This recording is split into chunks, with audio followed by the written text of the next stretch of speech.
The impossible landing begins November 12, 1944. RAF Woodbridge, England. The fog was so thick that morning it swallowed the airfield whole. Visibility barely 100 feet. Ground crews moved like shadows between dim runway lights, their boots crunching on the cold pavement. Mechanics wiped moisture from their jackets as they waited for aircraft returning from bombing missions over Germany. Most bombers would not come back today, everyone knew that. Then suddenly a distant sound broke through the silence. Not loud, not steady, just the uneven rumble of engines somewhere inside the fog. The control tower windows rattled as the sound grew closer.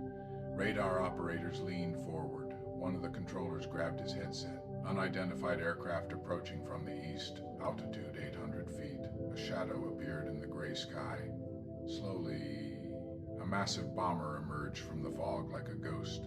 A B-17 Flying Fortress, tail number 42 31407. Its nose art read Rocky Mountain High. Something was terribly wrong. The aircraft was wobbling in the air. One engine hung silent. Hydraulic fluid streamed across the underside of the wings like red rain. The landing gear was stuck halfway down. Inside the cockpit sat Thomas Crawford, a 24-year-old first lieutenant from Montana. His face was calm, too calm for a man whose bomber was barely staying airborne. The control tower radio crackled. Rocky Mountain High, this is Woodbridge Tower. Identify your emergency. Press the transmitter. Tower, we've lost hydraulics. Landing gear not locking. Number 4 engine destroyed. Fuel critical. The tower operator froze. Hydraulic failure meant disaster. Without hydraulic pressure, a bomber couldn't lock its landing gear, deploy flaps, or use its brakes. Trying to land normally could rip the landing gear off the aircraft, and when that happened, a B-17 didn't slide, it cartwheeled, the operator swallowed. Rocky Mountain High, recommend diversion to airfield, visibility better there. Crawford checked the fuel gauges. They were nearly empty. He answered quietly, negative tower, we don't have the fuel. Inside the aircraft, 8 crew members listened to every word. Co-pilot Mike Jennings looked over. You thinking what I'm thinking? Crawford didn't answer. His eyes were fixed on the instrument panel. Outside the cockpit windows, nothing but gray fog. The mission that went wrong just 6 hours earlier, the day had begun like every other mission. The briefing room was filled with cigarette smoke and nervous laughter. On the wall hung a giant map of Germany. Red string marked the target, the Merseburg oil refineries, one of the most heavily defended targets in Europe.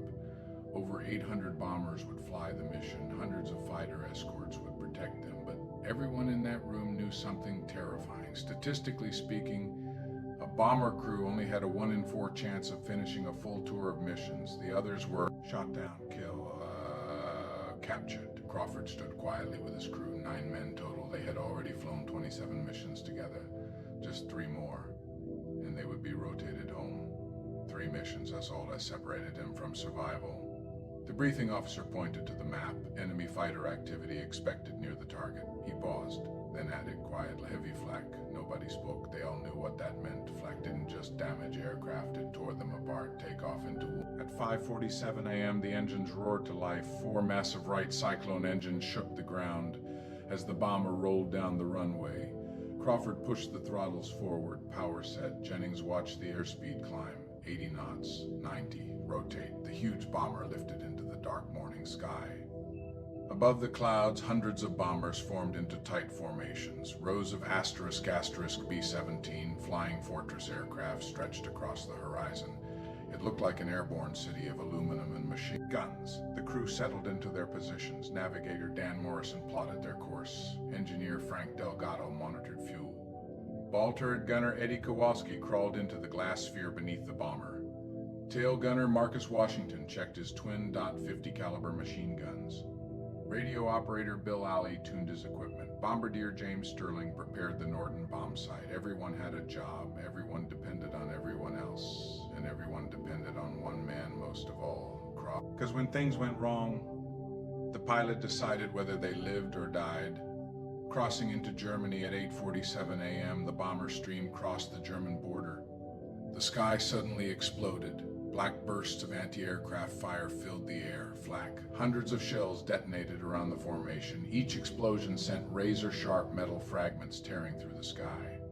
The bomber shuddered as shrapnel struck its wings. Then Kowalski shouted from the ball turret, fighters at 6 o'clock. Asterisk Messerschmitt Bf-19 fighters dived into the bomber formation, machine guns opened fire. Tracer rounds streaked across the sky like glowing arrows. Tail gunner Washington fired back. His guns hammered loudly as he tracked an approaching fighter. Another fighter rolled upside down and attacked from above. The bomber ahead of Crawford suddenly exploded. Flames ripped through its fuselage. Debris spun past Crawford's cockpit. He yanked the controls. The B-17 banked violently, missing the wreckage by less than 30 feet. Jennings stared. That was close. Crawford didn't respond. He was already counting aircraft. 4 bombers had been destroyed in less than 2 minutes, and the worst part of the mission hadn't even started yet. The bomb run at 9:12 a.m., the formation reached the initial point. This was the moment every bomber crew feared. Once the bomb run started, pilots could not maneuver. They had to fly straight and level so the bombardier could aim accurately. That meant enemy fighters and flak could target them easily. Crawford steadied the bomber.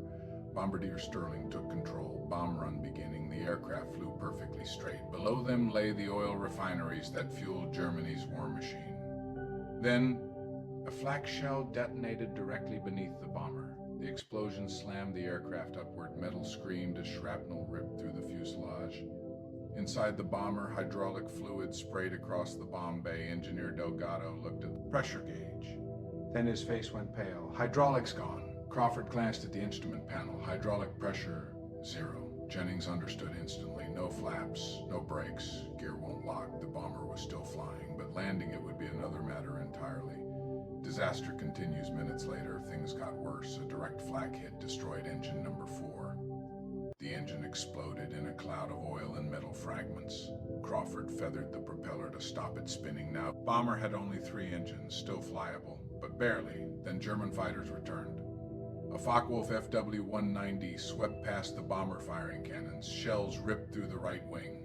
Fuel began leaking rapidly. Engineer Delgado shouted the numbers. We're losing 20 gallons a minute. Jennings did the math. His voice went quiet. Tom, we won't make it back to England. The cockpit fell silent. Crawford already knew. The only question now was where they would crash. The burning oil. Refineries of Merseburg disappeared beneath the clouds as the bomber formation turned west. Behind them, columns of black smoke climbed thousands of feet into the sky. The mission had succeeded, but success meant nothing to the men aboard Rocky Mountain High. Because their aircraft was dying. Inside the cockpit, First Lieutenant Thomas Crawford kept his eyes locked on the instruments. 3 engines still ran barely. Hydraulic pressure 0. Fuel dropping fast. The crippled B-17 Fortress shuddered violently in the cold air. Every vibration carried the threat of structural failure. Co-pilot Mike Jennings stared at the gauges. We're leaking fuel faster than we can transfer it.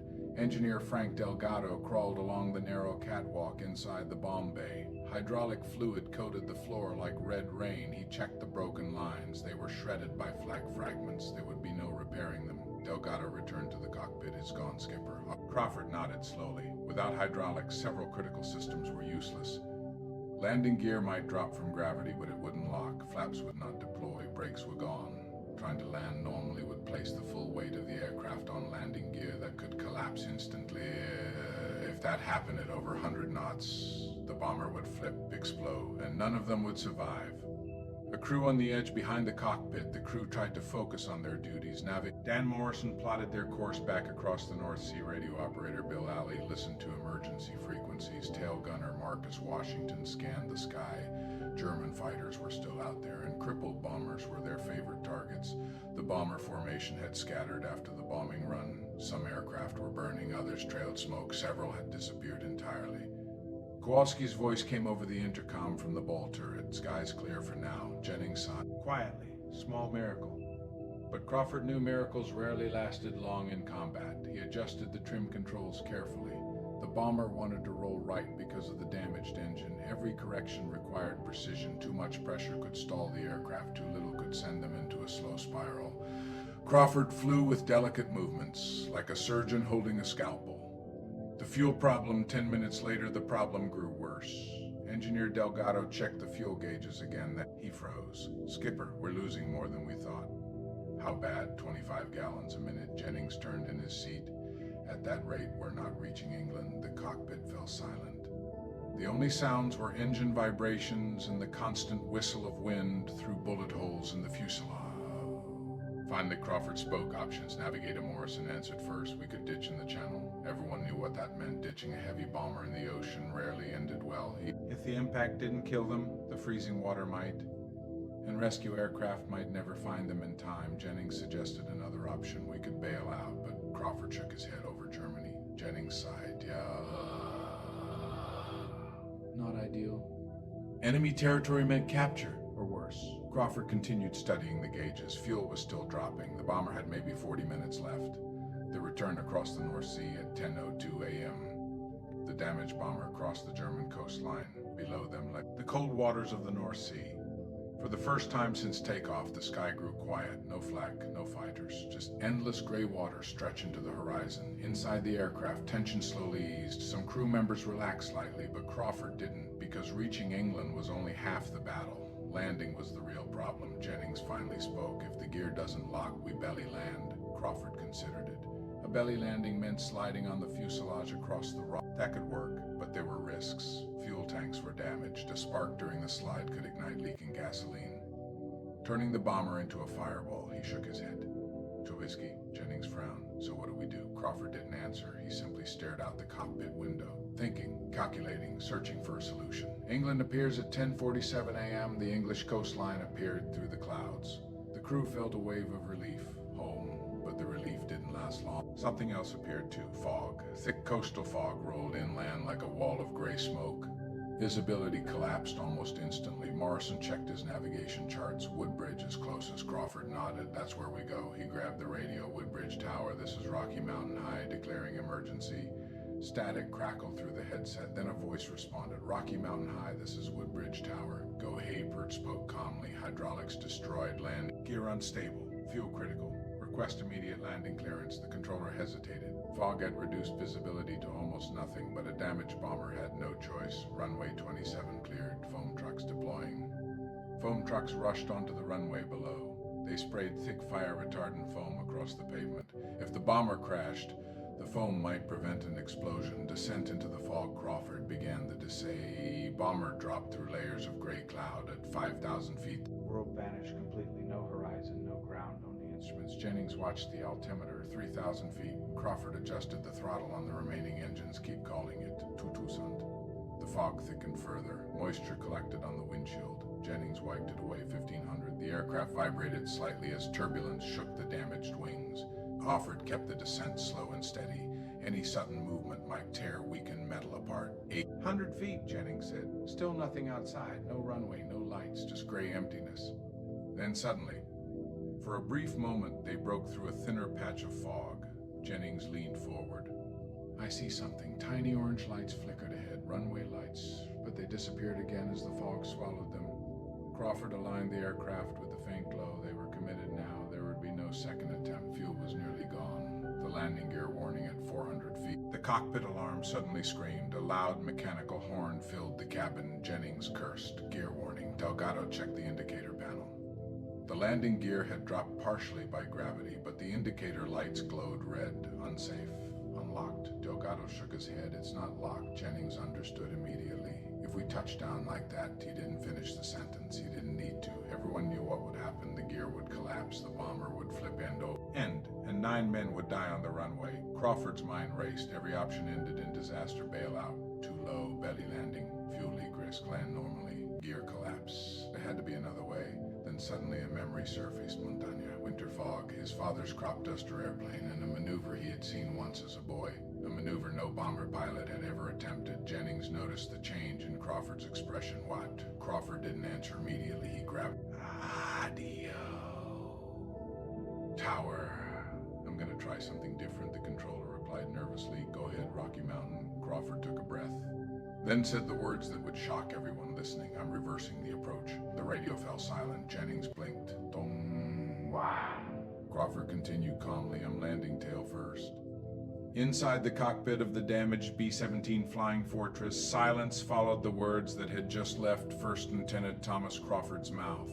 I'm landing tail first. For a moment, nobody spoke. Not the crew, not the control tower, not even the co-pilot sitting 2 feet away.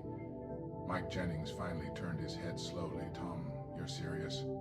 Crawford kept his eyes on the instruments. Yes. The bomber trembled slightly as turbulence shook the weakened airframe. Below them lay RAF Woodbridge, hidden beneath a blanket of thick English fog. Fuel gauges hovered dangerously close to empty. There would be no second attempt. The tower radio suddenly alive. Rocky Mountain High. Say again your intentions, Crawford answered calmly, reversing approach. Landing tail wheel first. The controller's voice rose immediately. Negative. Negative. That maneuver is impossible. Jennings looked between the radio and Crawford.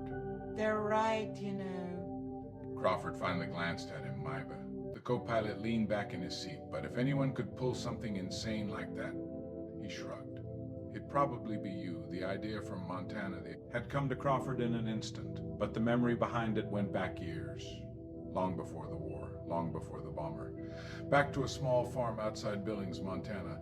Crawford had grown up surrounded by open fields and harsh winters. His father flew a battered crop duster airplane. It wasn't glamorous flying, it was dangerous work. Low altitude, heavy winds, fog rolling across valleys like ocean waves. When fog got too thick to land normally, some crop dusting pilots did something unusual. They slipped the aircraft sideways. Flying slightly sideways reduced forward speed without stalling. Sometimes pilots even allowed the tail wheel to touch first. The technique reduced impact forces during rough landings. It wasn't something taught in flight school. It was something pilots learned from experience, from necessity, from survival. And now, inside a crippled B-17, Crawford realized something important. The physics were the same. If he could reduce forward speed enough, might absorb the first impact. Then the aircraft could settle gently onto the main gear. Instead of smashing into the runway at full speed, it sounded insane, but mathematically, it might work.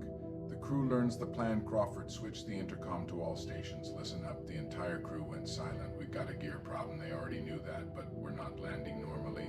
Navigator Dan Morrison spoke first. What do you mean? Crawford answered plainly. We're left backwards. The intercom exploded with confused voices. Backwards? You mean sideways? That's not possible. Crawford raised his voice slightly. Kiad. Silence returned instantly. His crew trusted him. They always had.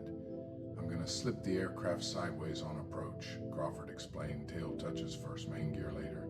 Engineer Delgado spoke carefully. You think the gear will hold? Crawford didn't sugarcoat it. I don't know. That honesty actually reassured them. Crawford never pretended to know things he didn't, but Jennings added quietly. Alternative is we cartwheel. Nobody argued with that. Tail gunner Marcus Washington finally spoke from the rear compartment. Well, if we're gonna die, he chuckled. Might as well die trying something interesting.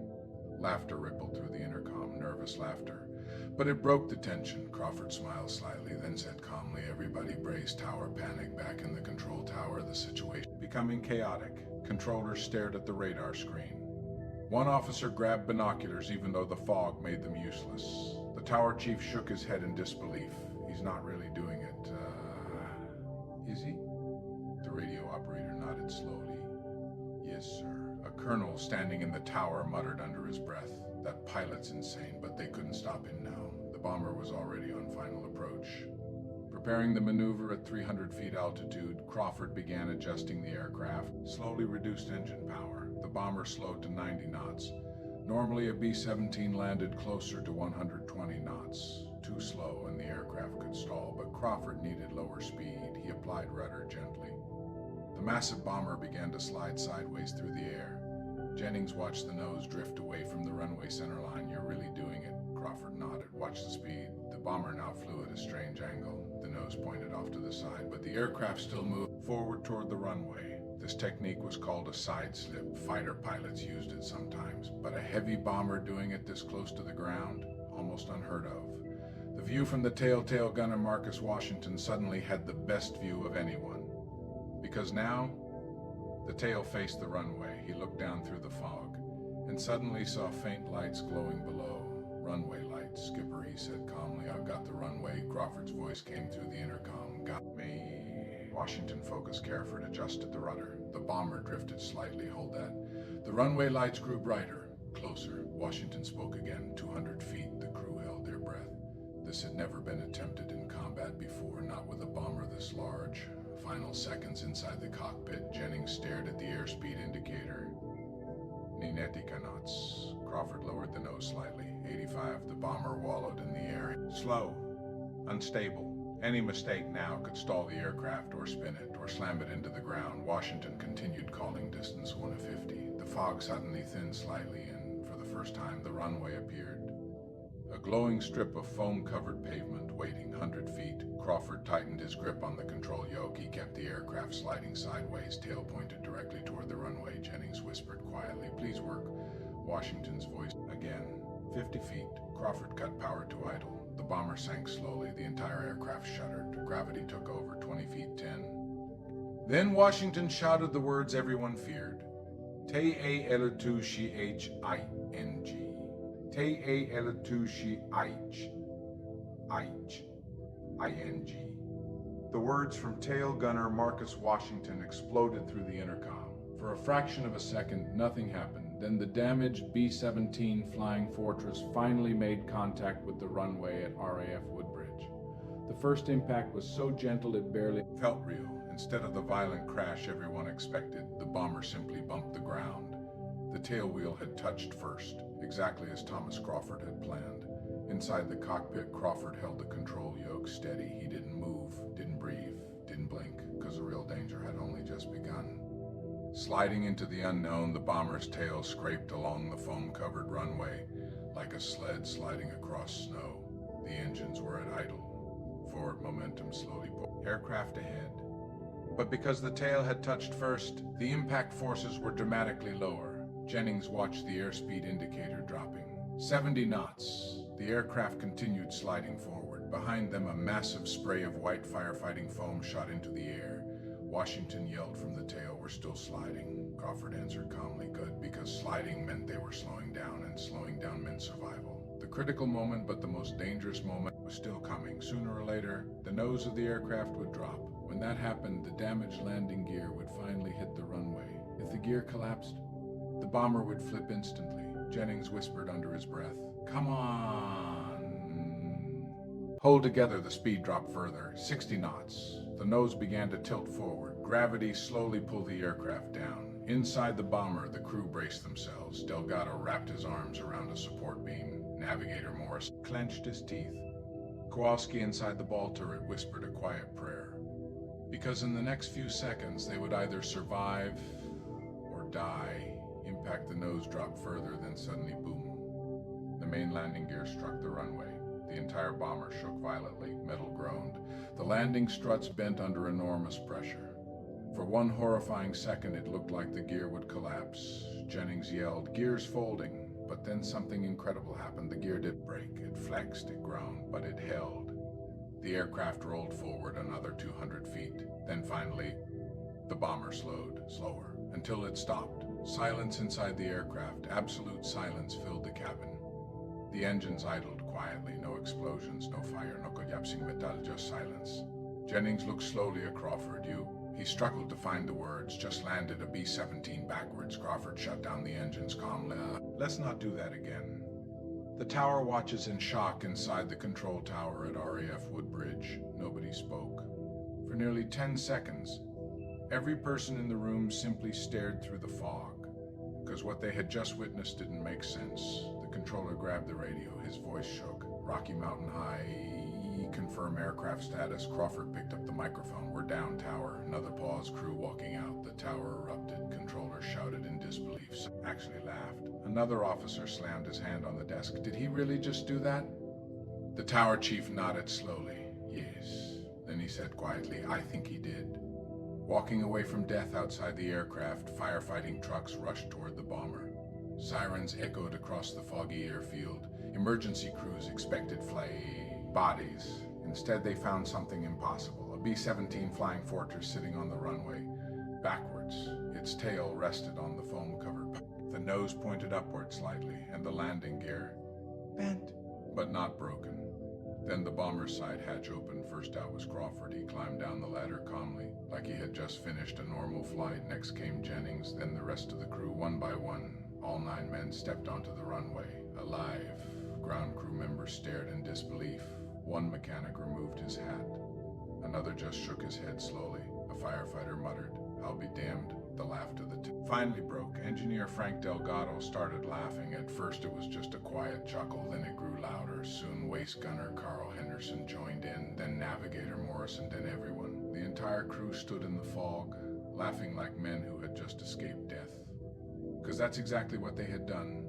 The base commander arrives minutes later. A staff car screeched to a stop beside the aircraft. Up the base commander, Richard Hayes. He stared at the bomber. Crawford, then back at the bomber again. Lieutenant T walked slowly around the aircraft. Did you land this thing tail first? Crawford nodded. Yes, sir. The colonel stared at him. That's impossible. Crawford shrugged. Apparently not, sir. For a moment, the colonel looked like he might yell or order an investigation. Instead, he started laughing loudly. You just rewrote the damn flight manual. The crew laughed again. Even the ground crew joined in because they all knew something extraordinary had just happened. A legend is born that night. The story spread across the entire airbase. Pilots gathered in the mess hall telling the story again and again. Did you hear what Crawford did? Landed the bomber backwards. Impossible. But witnesses confirmed it. Ground crew had seen the skid marks. Tower controllers had heard the radio calls. And the aircraft itself sat outside on the runway as proof. A B-17 Flying Fortress parked backwards. By morning, the entire airbase. The MAME, First Lieutenant Thomas Crawford, and the pilot who once joked about betting reverse odds in poker, now had a new nickname, Beckfet's Tom. But this time, the name meant something very different, because what he had done that foggy morning in November 1944 would soon change aviation forever. The fog over RAF Woodbridge slowly lifted as the afternoon sun broke through the gray clouds. On the runway sat a sight that nobody at the base would ever forget. A damaged B-17 Flying Fortress parked backwards. Its tail rested on the foam-covered runway, the main landing gear bent under stress but somehow still intact. Mechanics circled the aircraft in disbelief. They ran their hands along the metal skin where shrapnel had torn through the fuselage. Hydraulic lines hung loose. Fuel stains streaked across the wing. One mechanic shook his head. This plane should have crashed. Another nodded. Yeah, but it didn't because of one man. First Lieutenant Thomas Crawford, the investigator. Later that afternoon, an engineering officer arrived from the United States Army Air Force's Inspection Division. His name was Henry Morrison. Morrison was not interested in the story. He was interested in the physics. He spent hours examining the bomber. He measured the landing gear struts. He studied the skid marks in the foam. He calculated the angle of approach. He interviewed Crawford for nearly 3 hours. Finally, Morrison leaned back in his chair and said something unexpected. This might actually work. The officers around the table stared at him. You mean the backwards landing? Morrison nodded. Yes. He pulled out his notes and began explaining. When a B-17 Flying Fortress lands normally, he said, the main landing gear absorbs the entire weight of the aircraft at high speed. Impact forces exceed structural limits if the gear is damaged. In other words, the gear collapses. But Crawford's maneuver had changed the physics. By touching down on the tail wheel first, the aircraft's weight had been distributed gradually. As the bomber slid forward across the foam-covered runway, friction slowed it dramatically. By the time the main gear touched down, the speed had dropped nearly in half. That meant the impact forces were far lower. Low enough for the weakened landing gear to survive. Morrison looked at the officers. Lieutenant Crawford didn't break the laws of aerodynamics. He simply used them differently. The report that caused an uproar, Morrison wrote a detailed report describing the landing. Then he sent it to 8th Air Force headquarters. The reaction was immediate and explosive. Senior officers were furious. Pilots were not supposed to invent new procedures during combat. It created chaos. It challenged established training. It raised uncomfortable questions. Why had official emergency procedures failed? Why had a young lieutenant found a better solution? But Morrison's report was thorough. He included calculations, photographs, and the most important evidence of all, 9 men who had walked away alive. Eventually the debate settled because facts were difficult to argue with. The Crawford reversal within weeks. The maneuver had a name, the Crawford reversal. Pilots across Europe began hearing about the story. Most thought it sounded impossible, some thought it sounded reckless. But a few pilots studied the report carefully. They practiced the maneuver high above the clouds, simulating side approaches, learning how the bomber behaved during a controlled slip. Then something remarkable happened. 6 weeks later, another B-17 Flying Fortress lost hydraulics during a mission over Belgium. The pilot remembered Crawford's landing. Instead of attempting a normal approach, he tried the reversal. He landed tail first and saved his crew. Over the next few months, the same technique saved more lives. 3 crews, 5 crews, 7 crews. Each time, the physics worked exactly the same. Slow the aircraft, touch the tail first, let friction reduce speed, allow the main gear to settle gently. The possible maneuver had become repeatable. Official recognition in March 1945, the United States Army Air Forces officially added the maneuver to emergency landing procedures. It became known as Procedure 7B, tail-first approach for hydraulic failure scenarios. Training manuals included diagrams explaining the technique. Flight instructors began teaching it to bomber pilots and studied the maneuver to understand its mechanics. Pilots simply called it the Crawford reversal. Crawford's quiet life, despite the attention, Crawford himself remained unchanged. He completed his final missions and rotated home to the United States in early 1945. He was assigned to training duty at Randolph Field. The Army wanted him teaching the maneuver to new pilots, but Crawford declined. "I'm not an instructor," he said quietly. "I just got lucky once." Instead, test pilots practiced maneuver repeatedly under controlled conditions. One of them performed the landing more than 40 times, refining the technique, establishing safety limits, maximum crosswind, minimum altitude, safe approach speeds. By the end of the war, more than 1,500 Allied pilots understood how the maneuver worked, and dozens of lives had already been saved. The crew's future Crawford's crew eventually returned home as well. Each man carried the memory of that foggy landing and the knowledge that their lives had been saved by a single decision. Mike Jennings became a commercial pilot flying cargo routes across America. Navigator Dan Morrison became a mathematics professor. Engineer Frank Delgado opened an auto repair shop in Detroit. Marcus Washington started a jazz club in Harlem. Bill Alley joined the Boston Police Department. The men remained friends for the rest of their lives. Every few years they held reunions, often at Crawford's ranch in Montana, and every reunion eventually reached the same moment. Someone would raise a glass and say to flying backwards. Then the laughter would begin again. The aircraft's final fate, the bomber itself, never flew again. The landing had stressed the airframe beyond repair. The military salvaged usable components, then scrapped the rest of the aircraft, but one part survived, the painted nose art of Rocky Mountain High. Today, that panel is displayed at the National Museum of the United States Air Force. Visitors stop in front of it every day. They read the story, and almost everyone asks the same question. Did he really land it backwards? The answer is simple. Yes, he did. The final years, First Lieutenant Thomas Crawford lived a quiet life after the war. He never considered himself a hero. Whenever someone praised his landing, he would shrug. "I just wanted my crew to walk away." Crawford died peacefully in 2001 at the age of 89. At his funeral, several of his surviving crew members attended. No grand speeches were given, no medals were displayed. Just a few old men standing together, remembering a foggy morning in 1944. And the moment they realized they were still alive. Why the story matters, the Crawford reversal is still taught today in some military flight schools. Not because modern aircraft need it often, but because the lesson behind it matters. In extreme situations, rules sometimes fail, procedures sometimes fail, and survival depends on something deeper. Understanding principles, understanding physics, having the courage to think differently when everything else collapses. That was Crawford's true gift, not the landing itself, but the willingness to attempt the impossible when the alternative was certain death. November 12, 1944. A damaged bomber approached a fog-covered runway in England. 9 men believed they were about to die.